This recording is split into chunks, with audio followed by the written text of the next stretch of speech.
This is what Charles Halt told me in 2009. Colonel, take me back to 1980, Rendlesham. What was your role in RAF Bentwater?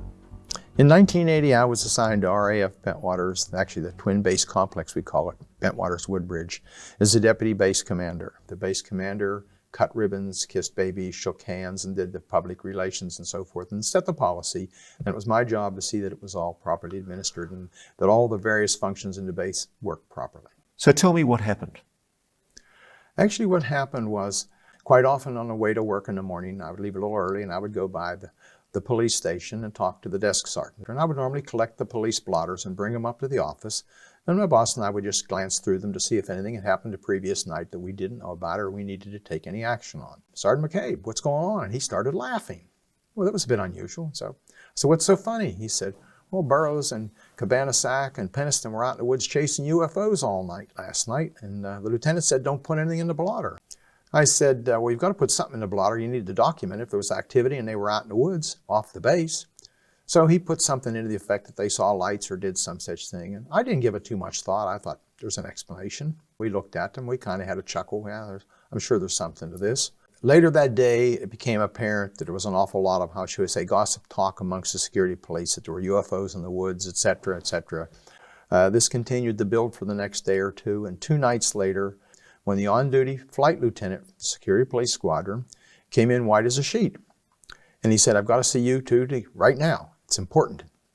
And so we went into the cloakroom. It was the only private place in the little building we were in. And he said, it's back. What's back? He said, the UFO is back. Well, the base commander and I looked at each other in disbelief.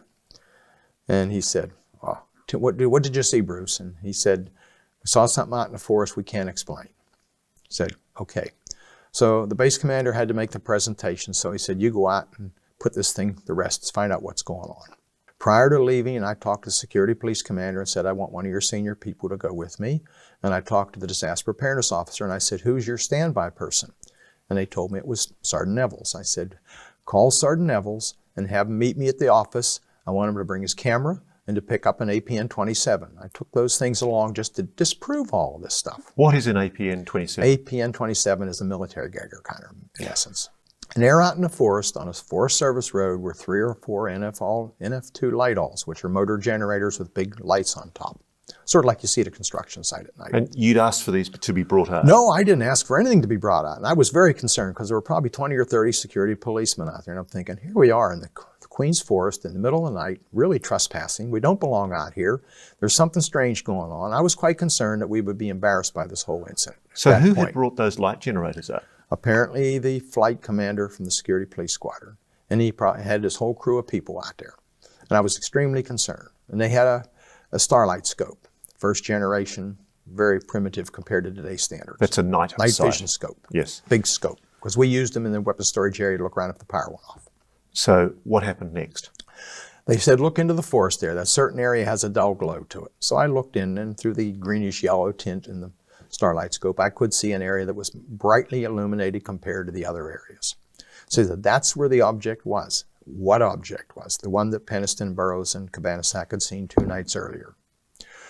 So we put the scope down and we went into the forest, and they took me to a site that they said they identified as this is where the object supposedly had landed or whatever 2 nights prior. So I said, well, careful, don't step in the indentations. There were 3 indentations equal distance apart.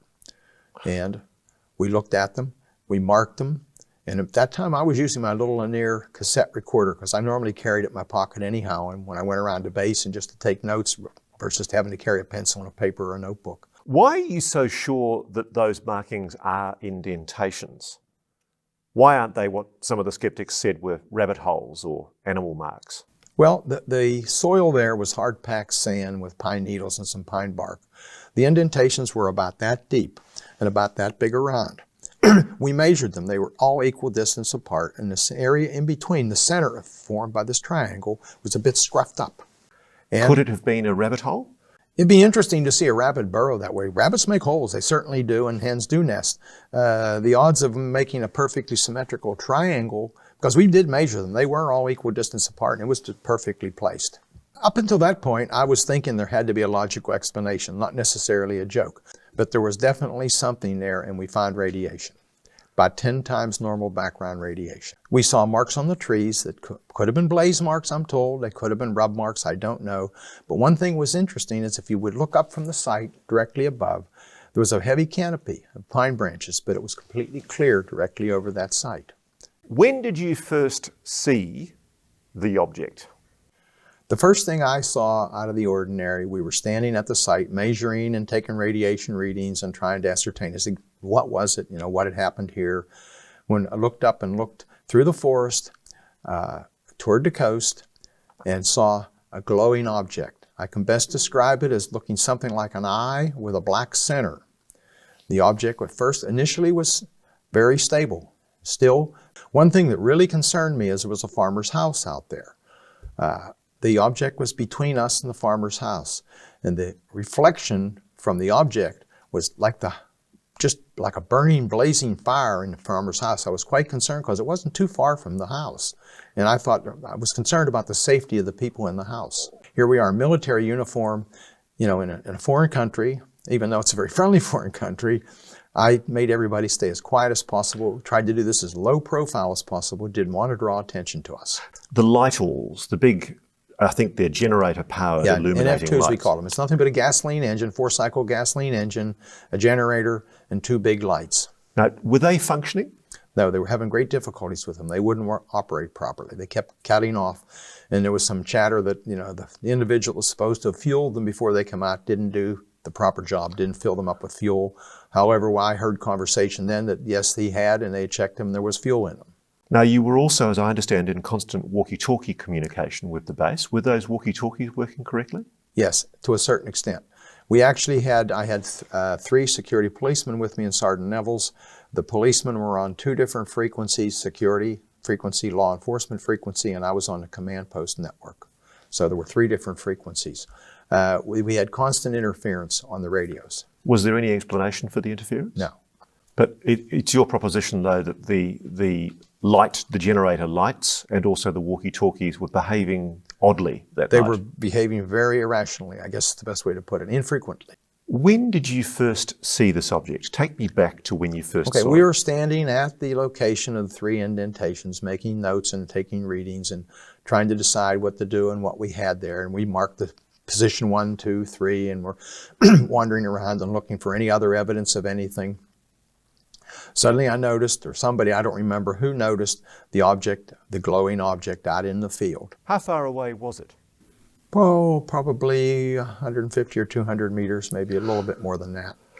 Look, I'll put this to you. Was it an optical illusion? How can you be sure that what you saw wasn't an optical illusion, your mind playing tricks with itself? Well, at first I didn't know what it was, and it was fairly stationary, and I was thinking perhaps there's some type of reflection off the clouds or some such thing. Were there clouds? No, there were no clouds. That's the interesting thing. I was looking around trying to find an explanation, already thinking this is very unusual. When the object started moving toward us, it moved forward from the field into the forest. We're probably 75 or 100 meters back in the forest at this point. It's moving like this through the trees, going up and down, avoiding the trees. You're under the clear impression that this object was intelligently moving? Definitely, it was under some type of intelligent control. Then it came toward us at one point, started toward us, and then it receded. It went away, it went back out into the field, and stayed out into the field for, I don't know, maybe 10, 20, 30 seconds. And silently it went, exploded into white objects, and they just disappeared. Actually, while we were out in the field, we went out into the field after the object disappeared, and we're searching around with our flashlights or torches, as you call them, looking for some evidence, because obviously something was dripping off this object, or appeared to be. And I thought there has to be some slag, some residue, something on the ground, or some burn marks or something. And the only thing we found is evidence that there's been cattle there. We didn't find anything at all. And while we're out there searching around, we saw objects in the sky to the north. What were they? They were bright objects. They changed shape from half moon to elliptical to full circles. How far away were they? Probably, several miles out and up about 30 degrees. What speeds were they moving at? Very high speed. And it's interesting, they were sort of synchronized, and they would move in sharp angular movements, as though they were doing a grid search or something. That's the only way I can equate it. It didn't make any sense to me, and I'm very puzzled at this point. Then we turned and looked. Somebody saw one to the south, and then another one to the south. The one to the south that was closest to us came almost directly overhead at very high speed and stopped, and it was stationary. How far above you was it? Several thousand feet probably, at least 1,000 feet, maybe more. We're standing there in awe, and all of a sudden a beam came down right to the side of us. Now, it was an interesting beam. It was concentrated. It did not radiate. It came down like this, sort of like a laser, I would say today. In those days, I wasn't that familiar with lasers. I mean, I knew of them, but they weren't very common. And the object illuminated a spot on the ground about 10 or 12 feet away. And we were stood there in awe at that point. And I'm thinking, is this a warning? Is this communication? What is this? What do we do now? And just as abruptly as it came on, click, it went off. At the same time, the other object was sending down beams, and according to the radio communication, that the other object was sending beams down near our weapons storage area. So explain, what was the object doing? Just sending down a beam of light. Well, from the speeds that you saw, could a human being have survived any movements in such a craft? No, I don't believe so. The force of gravity would have been just too great.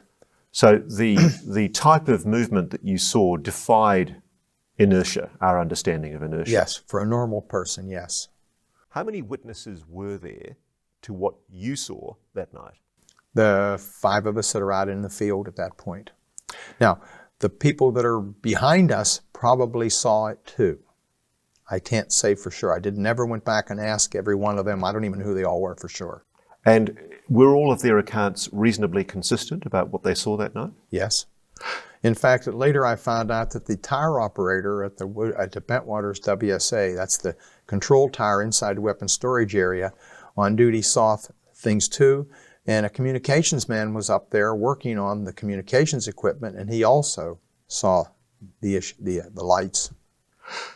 Have you seen anything in any realm of human technology that explains what you saw that night? No, nothing. I'd certainly like some answers. Let's address what the skeptics would say. The skeptics would say that all of you went out into the forest with the, if you like, programming of what you'd heard around the base of what had been seen the previous 2 nights. You completed the bottom-up information with top-down information. You filled in the patterns that you could see, and your mind played tricks with itself. Keep in mind, there's a large group of people that are very skeptical. Bobby Ball, that was with me, was very skeptical of the whole thing. Sergeant Nevels was skeptical of the whole thing.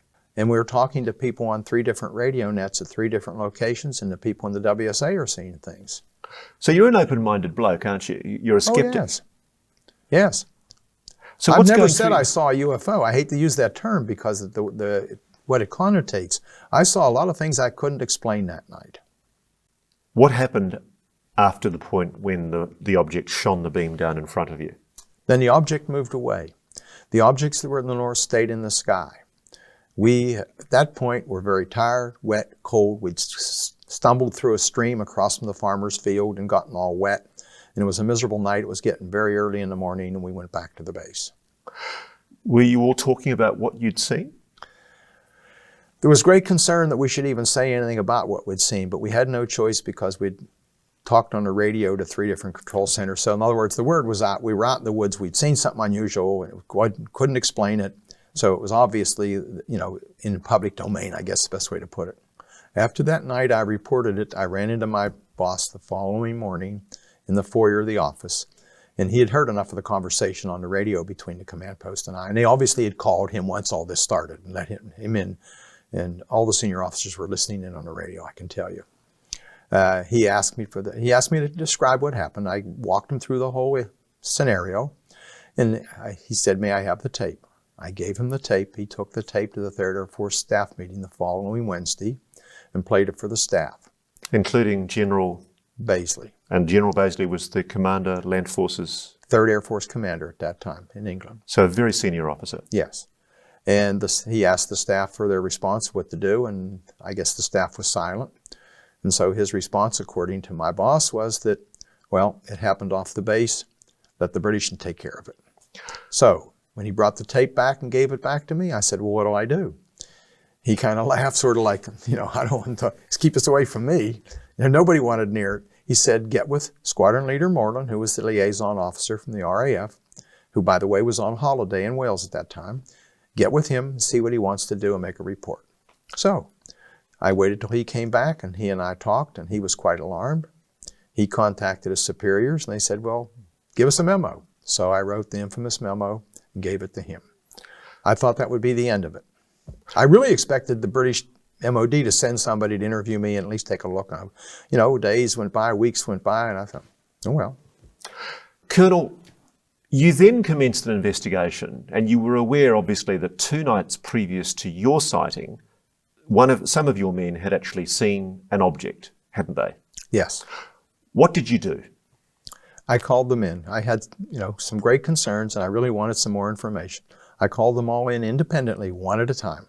Who were these men? Bobby Ball, actually was with me. J.D. Chandler, who had been the senior supervisor, a master sergeant, who had stayed at the East Gate. Jim Peniston, John Burroughs, Ed Cabanasac, and Skip Baran, who was a lieutenant in the Security Police Squadron. Let's just deal firstly with Jim Peniston's account. You interviewed Jim. What did he tell you? Well, Jim didn't want to talk about it at first. Jim was extremely nervous, very, very concerned for his career, and was, how shall I say, quite upset about the whole incident. Up until that point, what were your impressions of Jim Peniston as a soldier? Very, very, very, very favorable. I had worked with him in the command post during numerous exercises. He usually was the security police liaison into my unit in the command post when we would get cooped up for days at a time. Very credible person. What did he tell you? He told me that he thought he saw a downed aircraft from the lights he saw from the East Gate. He and 2 of his compadres, which I've mentioned their names, went out to investigate, and they came across a strange craft, is what he told me. Is the craft that Jim Peniston described to you the same as the one that you saw? I don't know. The reason I say that is he saw a very clear physical object, according to him. Triangular, he had dimensions, he had taken pictures, he had taken his notebook out and made notes of the inscriptions on the side of the object. He had actually physically touched the object. And more importantly, he told you what he'd seen and described that object to you within a couple of days of the incident. That's correct. And he referred to the hieroglyphics on the side of the object? He certainly did. And at that point, I didn't know he had a notebook that he had written them down in. He just told me he had made notes of it.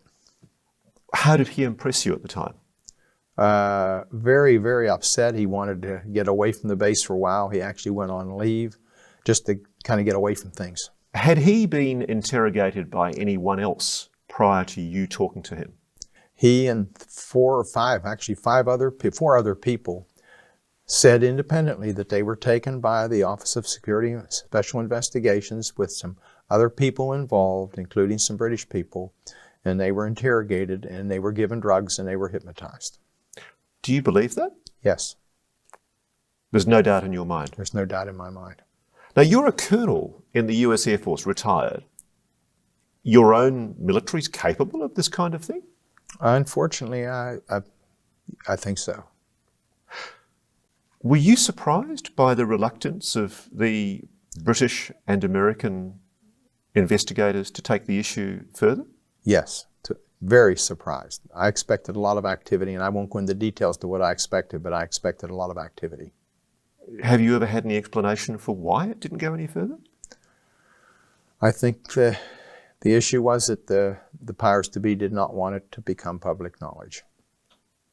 You're convinced that there was something there that night? I'm firmly convinced there was something there that night.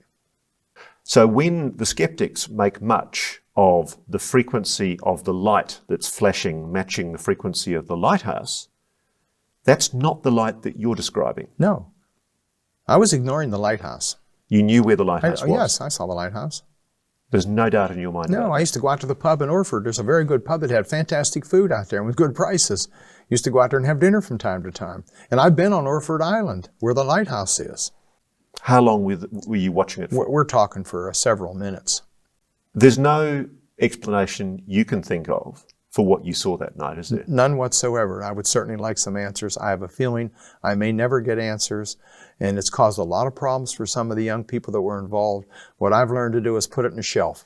Why do you believe the United States government knows more than it's letting on?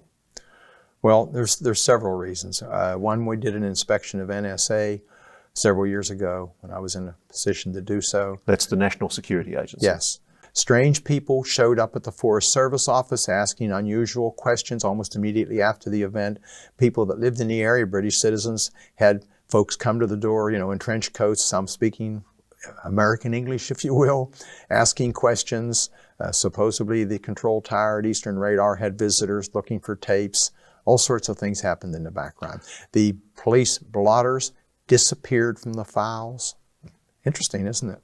This is sounding disturbingly like an episode of the X-Files. Well, I hate to say it, but there's some very, how shall I say, skillful people in the background doing some things. And you believe, as a seasoned officer in the US military, that it's capable of that sort of thing? Certainly.